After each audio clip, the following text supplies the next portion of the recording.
leitura sobre renovação é a partir de um texto da obra Mensageiros do Bem, do Martins Peralva. E basicamente nós vamos fazer o estudo a partir da leitura dos Mensageiros e de uma obra que é o estudo dos Mensageiros pelo escritor Martins Peralva, 44 anos depois da publicação dos Mensageiros. Os Mensageiros ela é editada em 1944.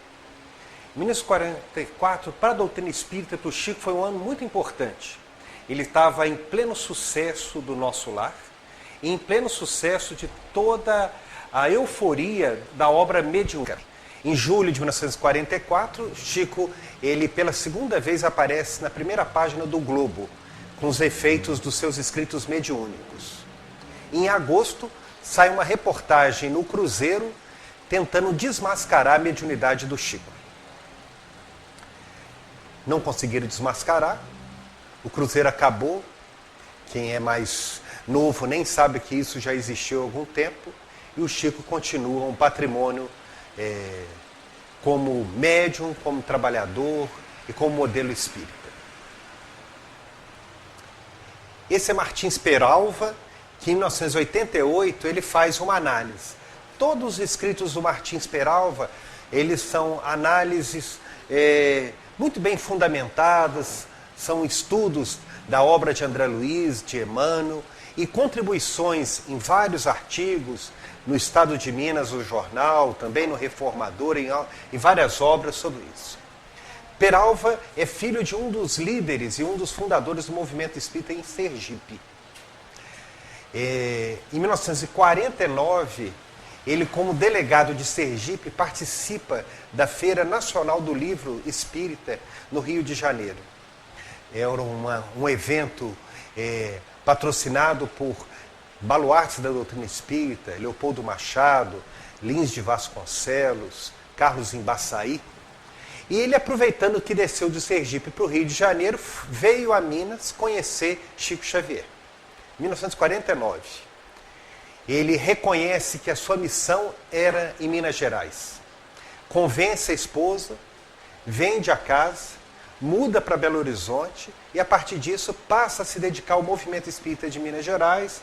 Foi trabalhador, diretor de várias casas espíritas em Belo Horizonte e diretor e trabalhador da União Espírita Mineira. Nessa época, ele ainda é um dos signatários lá da União Espírita Mineira. Então, basicamente, os nossos apontamentos serão a respeito dos Mensageiros, 1944. Qualquer livro de 1944 é alguma coisa para ficar empoeirada na estante, mas esse está completamente atual. E uma obra que é uma análise muito particular, muito simpática do Peralva. Para entender isso, a gente precisa entender qual que é o objetivo da encarnação. E quando a gente vai ver o objetivo da encarnação no Livro dos Espíritos, a gente basicamente trabalha com dois capítulos. O capítulo 2 da encarnação dos Espíritos e o capítulo 8º da Lei do Progresso. E isso fica muito claro que toda vez que a gente trabalha com essa questão, o objetivo da encarnação, fica alguma coisa na nossa cabeça de que o objetivo da nossa encarnação é progresso. Então, está muito bem estabelecido dentro da cabeça da gente que é progresso. Então, pergunta 132, está lá qual que é o objetivo da encarnação. E os espíritos respondem a Kardec. Deus lhes impõe a encarnação, então fica muito claro de que é uma escolha em termos, ela está sendo imposta a cada um de nós com objetivo, com o fim de fazê-los chegar à perfeição. Então, nosso objetivo aqui é muito claro, o objetivo de chegar à perfeição. Todos nós estamos buscando chegar à perfeição. Já lá no capítulo 8º, a gente vê na pergunta 778, pode o homem retrogradar para o estado da natureza? Isso fica muito claro, porque às vezes a gente pega um comentário dentro da gente, parece que nós retrocedemos. Então, toda vez que a gente vê uma notícia, um desastre, algum grande evento desse da sociedade, a gente pensa de que a sociedade está evoluindo, está dando um passo para trás. A resposta dos espíritos, ela é clara, não.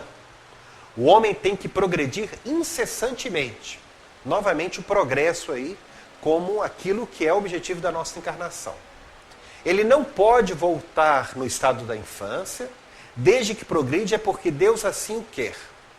Pensar que possa retrogradar a sua primitiva condição fora negar a lei do progresso. Então, só acontece a evolução, o progresso, porque nós fazemos uma parte da lei do progresso. Não tenho dúvida, se nós formos em Marte, se estudarmos leis morais, lei do progresso vai estar lá. Se a gente for em qualquer outra galáxia, a lei moral ela vai estar presente, que é a lei do progresso. Porque essa é uma lei divina ou natural, não é uma lei nossa. E isso é importante para entender que nós fazemos parte de uma lei. Então, se eu consigo fazer um cálculo, mandar uma nave entrar na atmosfera e depois calcular que aquela nave volta para a atmosfera e pousa no mesmo ponto, o que é difícil, mas conseguimos ontem, é porque nós estamos envolvidos em leis. E quando a gente entende de que o progresso também é uma lei, acho que fica mais fácil para nós entendermos. E isso é uma coisa que a gente, às vezes, esquece. O progresso moral acompanha sempre o progresso intelectual? Todos nós sabemos que não. A gente progride mais intelectualmente, progride fracamente moral e muitas vezes, às vezes progride só moral, mas não progride intelectualmente. Mas a resposta dos espíritos, ela chama atenção para a gente, olha. O progresso moral decorre do progresso intelectual. A gente progride moralmente a partir do progresso intelectual, mas nem sempre segue imediatamente. Então, para nós progredirmos moralmente, eu preciso progredir intelectualmente. Isso não é muito claro dentro da gente. Às vezes a gente acha que assim, olha, o progresso intelectual é uma asa, o progresso moral é uma outra, como se as coisas fossem asas diferentes, processos de formação diferentes. Os espíritos ensinam para a gente de que o progresso moral decorre do progresso intelectual. Kardec, com a gente, não compreende bem e vai esmiuçar em duas subperguntas. Como pode o progresso intelectual engendrar o progresso moral? E aí fica claro o que os espíritos querem dizer. Ele faz compreensível o bem e o mal. Então, a partir do momento que eu sei o que é bem e sei o que é mal, eu posso escolher. O homem pode escolher. Então, a evolução, o progresso, decorre da descoberta daquilo que é bem e que é mal. E mais ainda, ele decorre da possibilidade de escolha. É o desenvolvimento do livre-arbítrio que acompanha a inteligência e aumenta a responsabilidade dos atos. Ingenuamente, a gente às vezes fala, não queria ter livre-arbítrio. Né? A gente fala assim, era mais fácil se eu fosse colocado assim num corredor onde eu pudesse agir sem a possibilidade de escolha. Porque a possibilidade de escolha é que vai determinar os nossos atos. E nós, muitas vezes, já compreendemos que temos essa compreensão intelectual do mal. Só não agimos ainda. Nós sabemos aquilo que é errado, temos a possibilidade de escolha, tomamos atitude contrária daquilo que pensamos, e qual que é a nossa reação depois que agimos? Eu sabia que ia dar errado. Não é assim que a gente fala? E é exatamente isso. É o progresso intelectual que antecede o progresso moral. Eu sabia que ia dar errado, sabia mesmo.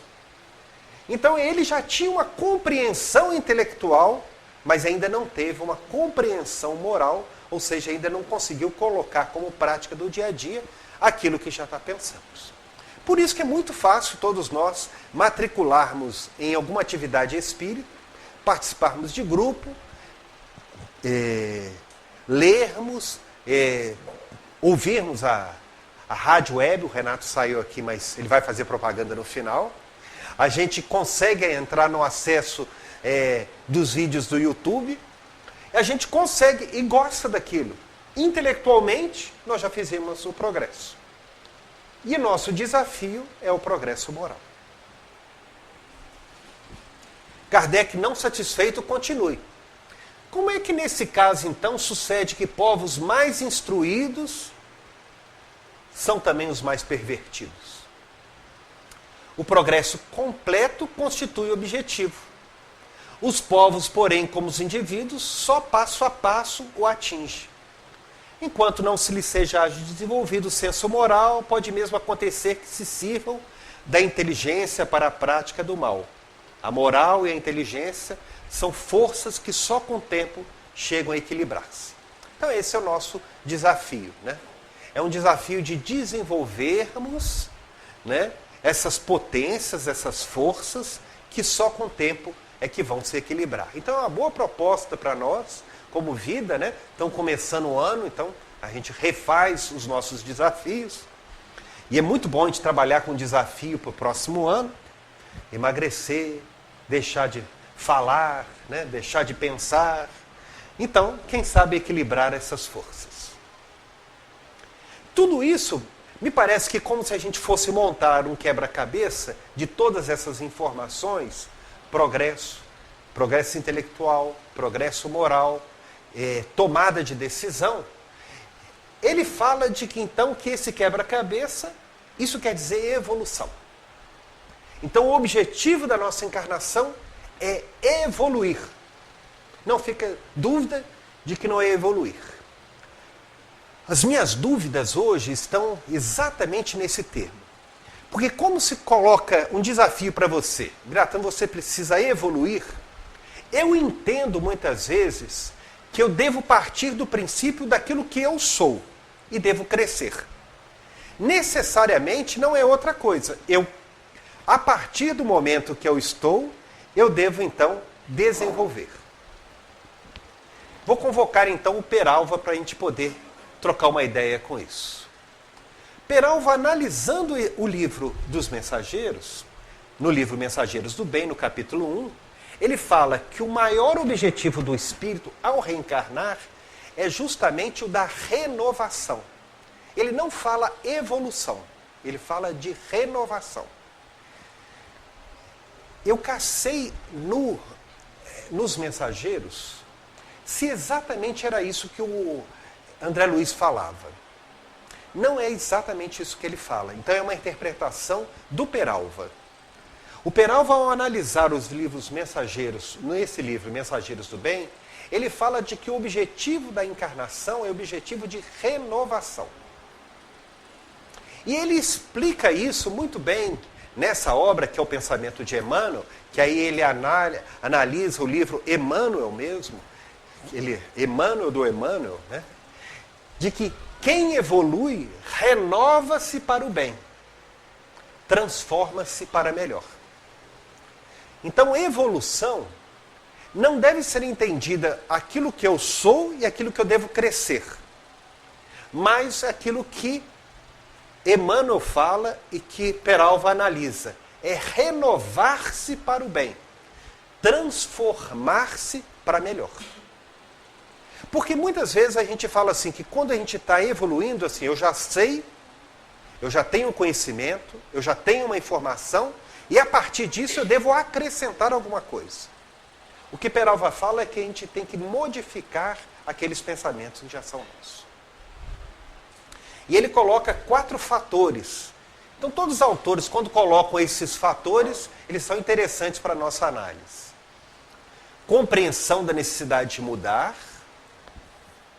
conjugação da boa vontade, do esforço, da perseverança, firme deliberação de estabilizar a mudança e propósito de não retroceder na atitude mental superior, a fim de que se verticalize em definitivo o processo de renovação.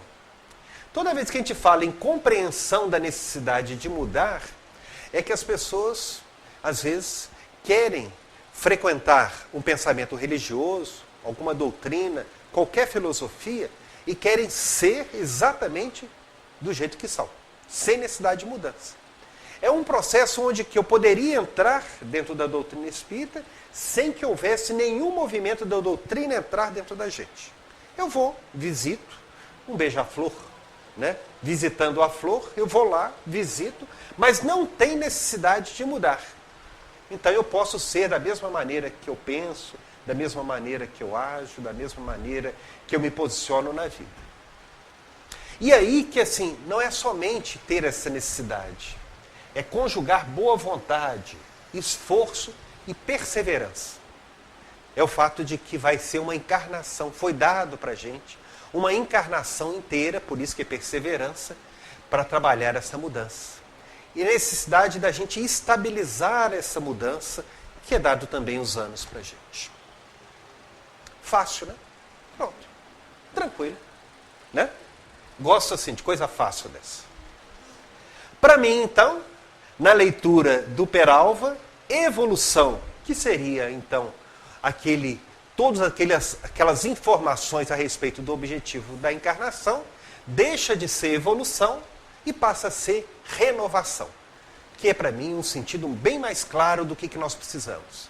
Mais do que evoluirmos, nós precisamos nos renovar. É necessário que a gente se transforme para o novo mundo. E aí?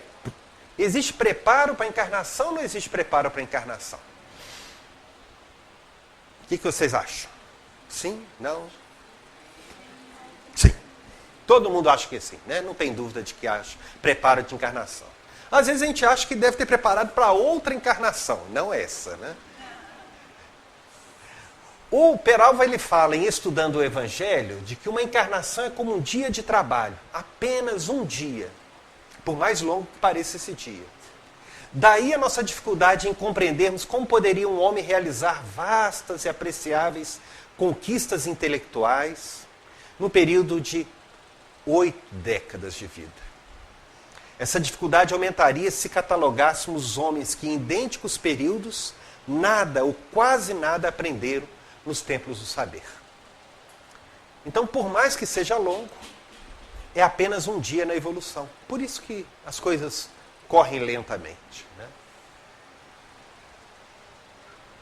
E aí a gente vê lá na 258 do Livro dos Espíritos, na erraticidade, antes de começar nova existência corporal, tem o espírito a consciência, previsão de que lhe sucederá no curso da vida terrena. A resposta dos espíritos ela é boa. Né? Ele escolhe o gênero de provas, porque há de passar e nisso consiste o livre-arbítrio. Os espíritos, ao falar em gênero, ele não fala dos detalhes, ele fala do gênero. Ele fala um conjunto mais grosseiro. E não vai pegar todos os detalhes. Na obra de André Luiz, né, Na Vida Continua, ele mostra preparo de uma reencarnação, e no preparo de reencarnação, de que ele vai dizendo que o espírito vai reencarnar com um antigo conhecido. Era verdadeiro um antigo conhecido, mas era também um inimigo dele. Né? Então a gente é preparado para um gênero. Os detalhes da encarnação a gente não tem. No livro Os Mensageiros, Telésforo, o antigo lidador de comunicações, do Ministério de Comunicações, ele recepciona antigos trabalhadores espíritas desencarnados.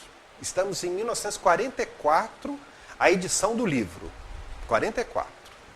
Então, certamente, se já tinham desencarnado e já estavam lá em nosso lar, já eram anos antes. 44. Aí o Telésforo recepciona eles. E olha o discurso do Telésforo. Desde as primeiras tarefas do Espiritismo Renovador, 1857. Então, desde as primeiras tarefas do Espiritismo Renovador. Então, desde 1857, nosso lar, a comunidade espiritual, tem enviado diversas turmas ao trabalho de disseminação de valores educativos. Então, não estou inventando, E não estou dizendo que é isso. André Luiz através do Chico.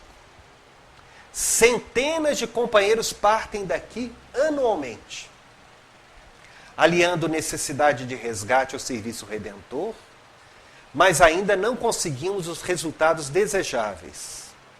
Alguns alcançaram resultados parciais, mas a maioria tem fracassado ruidosamente.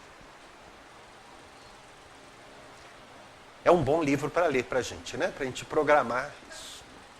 Eu acho que é um bom livro porque a gente, às vezes, a gente fica com dúvida se nós realmente tivemos um preparo para atuarmos na tarefa nossa, como espírita, como trabalhador de uma casa. Desde as primeiras épocas, só essa comunidade tem mandado. Bem, e as outras? Outras colônias de nossa esfera providenciam tarefas da mesma natureza, mas pouquíssimos são os que lembram das realidades eternas no outro lado do véu. A ignorância domina a maioria das consciências encarnadas.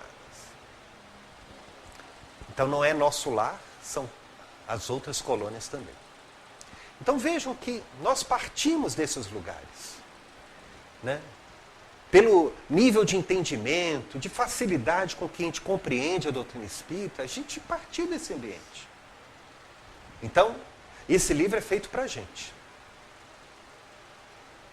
Grandes instrutores nos fluidos da carne amedrontam-se por sua vez diante dos atritos humanos e se recolhem indevidamente na concepção que lhes é própria. Vejam, o fracasso deles foi por amedrontamento. Eles se amedrontaram diante dos atritos humanos. Vejam se não é isso que muitas vezes acontece. Nós deixamos de agir porque existe atrito. É diferente de um local onde que todo mundo pensa igual a gente. Então, diante dos atritos, se amedrontam. Quem que se amedronta? Não é aquele que não tem informação. Grandes instrutores. Essa é a palestra de Telésforo no Ministério das Comunicações em nosso lar. A causa geral dos desastres, a ausência da noção de responsabilidade e da recordação do dever a cumprir. Quando a gente recorda do dever a cumprir, a gente muda. Descemos de Jerusalém.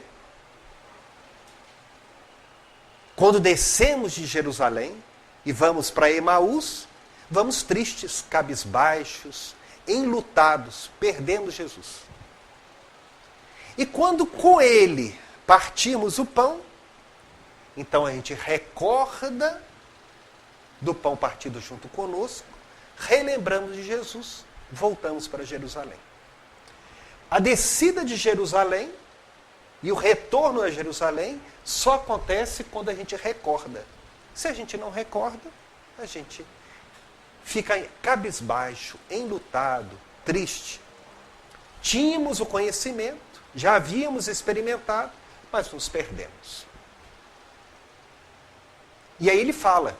E isso, assim, é uma coisa que... O texto é longo, mas só para que a gente possa lembrar como o Telésforo coloca. Quando o Senhor vos enviava possibilidades materiais, dá possibilidade material para a gente na encarnação, regressáveis à ambição desmedida. Ele dá um acréscimo de misericórdia para um trabalho intensificado para a gente. Aí a gente agarra a ideia de uma existência cômoda. Ele dá experiência afetiva para a gente. E a gente prefere os desvios sexuais. Ele dá uma experiência de família. A gente volta à tirania doméstica.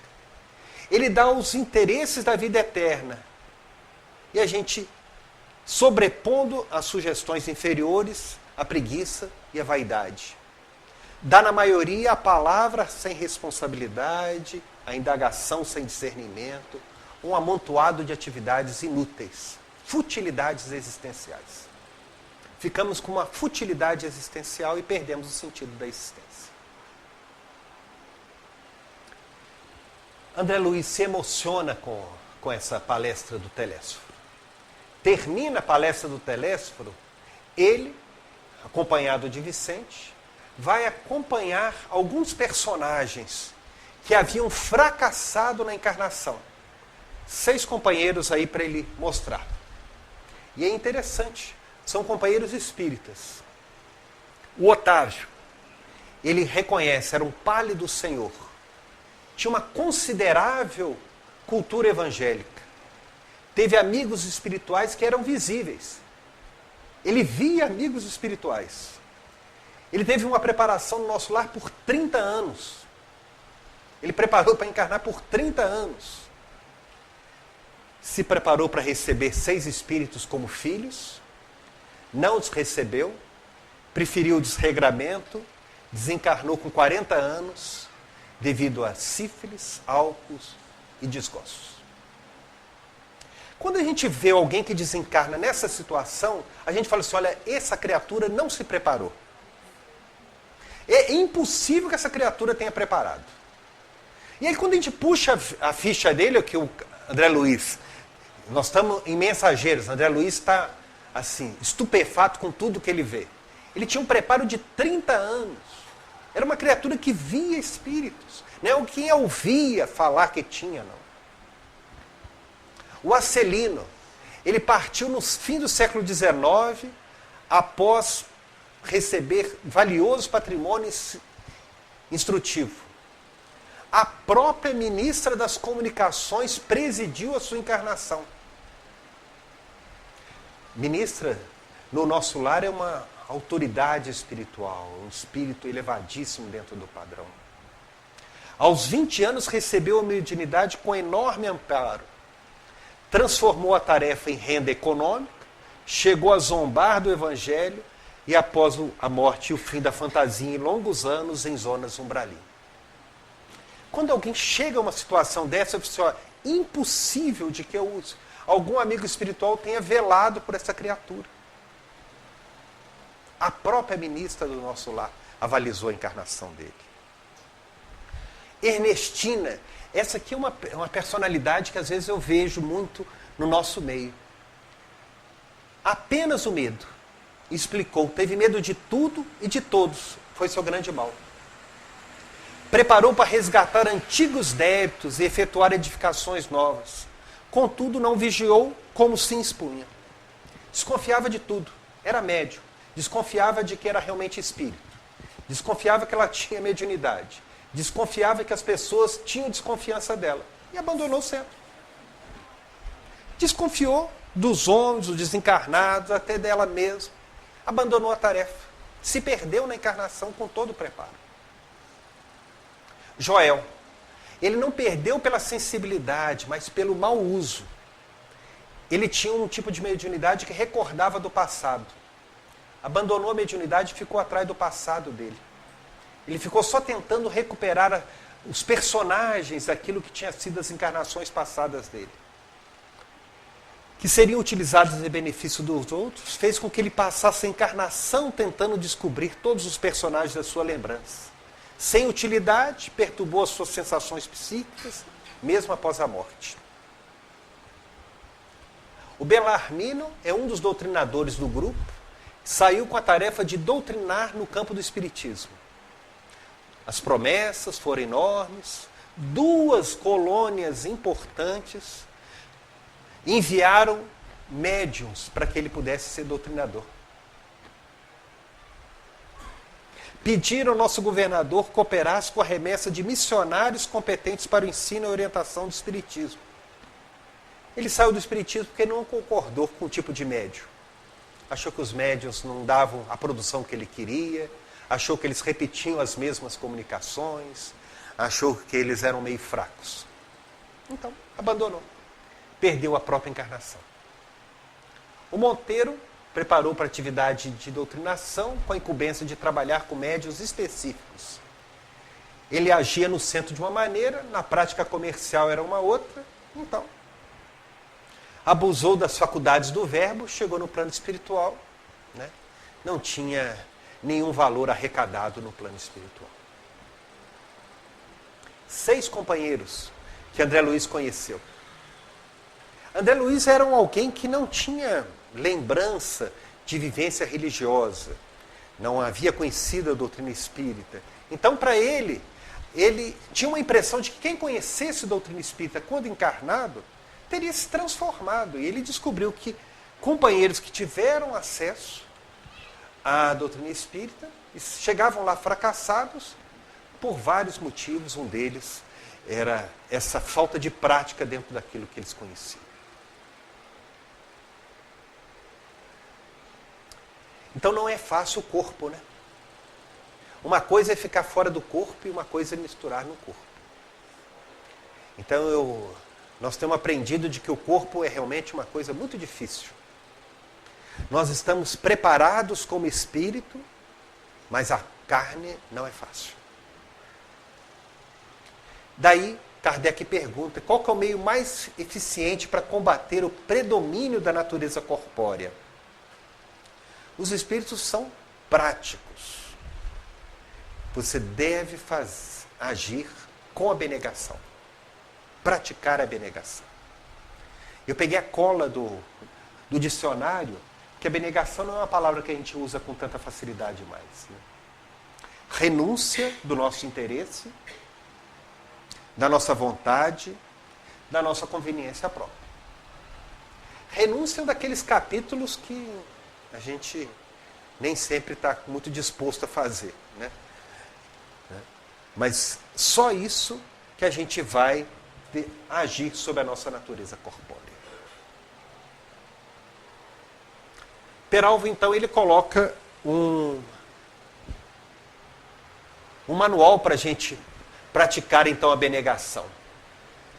Esforço de renovação individual, cultivo de fraternidade, ampliar os nossos conhecimentos, melhoria das nossas faculdades espirituais, harmonia íntima, consciência isenta de remorsos, mente e coração voltado para o alto, trabalho no bem, para o bem, pelo bem, resignação nas dificuldades.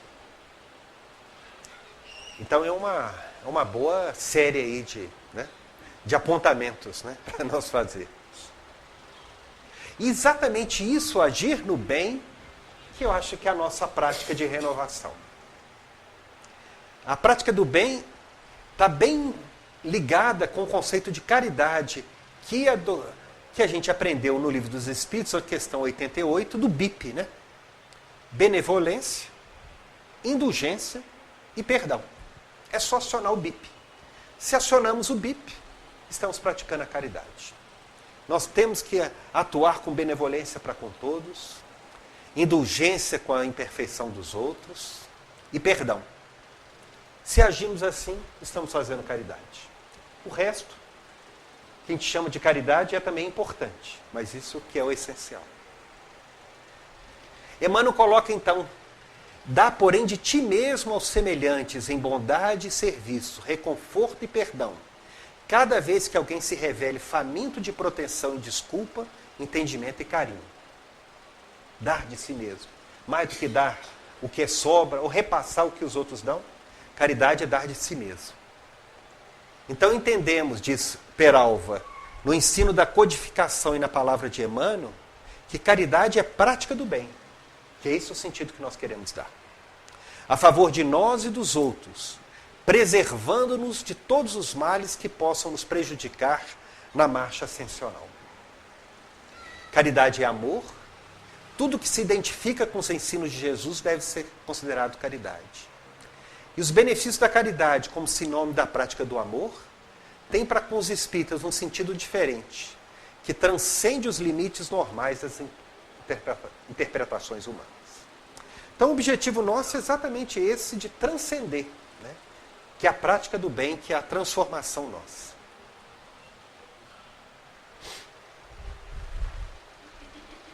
O Telésforo, continuando a palestra onde que o André estava participando, ele pergunta qual o resultado que nós atingimos com tanto trabalho espírita.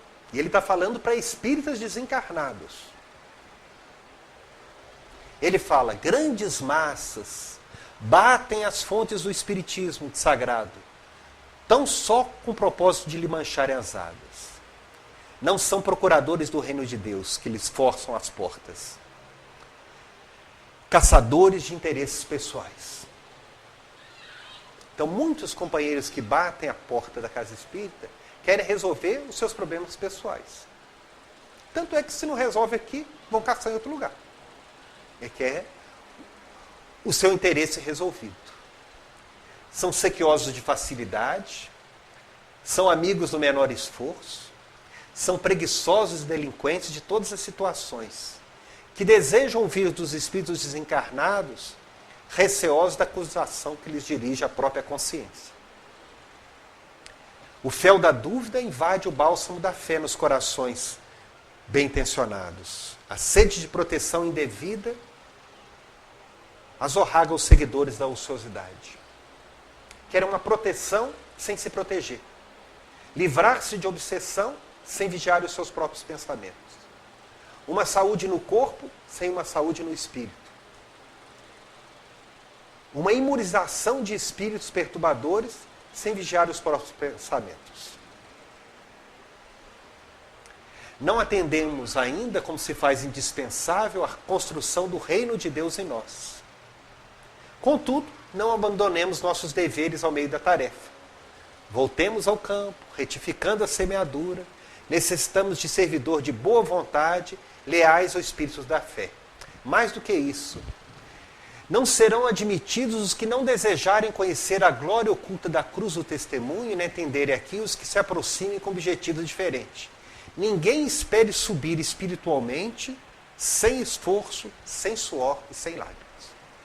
Então, estamos aí. Né? Por isso que nós programamos essas nossas encarnações desse jeito. Ela tem esforço, ela tem suor e tem lágrimas. Está no pacote da nossa encarnação. Estava justo, estava visível isso na nossa encarnação. Daí que o objetivo naquilo que a gente vê em Mateus, brilha a vossa luz. E não fala para refletir a luz dos outros, espelhar a luz dos outros, mas para brilhar a nossa própria luz. E mais do que isso, de que eles vejam as vossas boas obras e glorifiquem o vosso Pai. A glorificação do Pai vai ser feita através da visualização das boas obras a partir da gente. Peralva fala: impele-nos à atualidade a realização desse sublime programa, renovação moral, renovação cultural e renovação espiritual. Então é um programa inteiro para a gente. Eu não posso pensar da mesma maneira de 50 anos atrás, eu tenho que estar progredindo disso. E eu tenho que estar acompanhando essa evolução desse papel. E é necessário, então, para que a gente faça isso, entender de que o espírito está pronto, mas a carne é fraca. É aquele quadro de que intelectualmente estamos preparados, mas na prática ainda nós não fazemos. Sabia que ia dar errado, e já sabia. Então, como espírito, eu já estou pronto.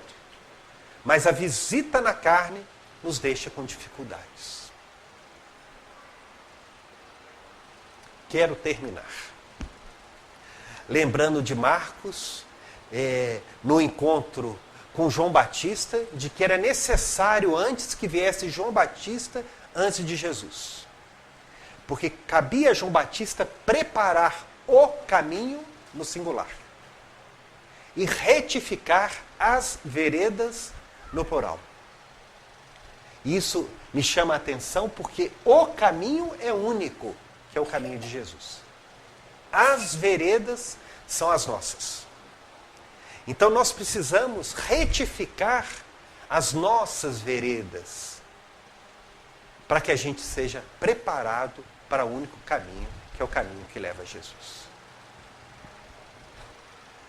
Esse é o encontro do Chico, então, com Martins Peralva, e nesse encontro várias obras trouxeram para a gente, né? E essa é a minha contribuição para o estudo da noite. Muito obrigado. Boa noite.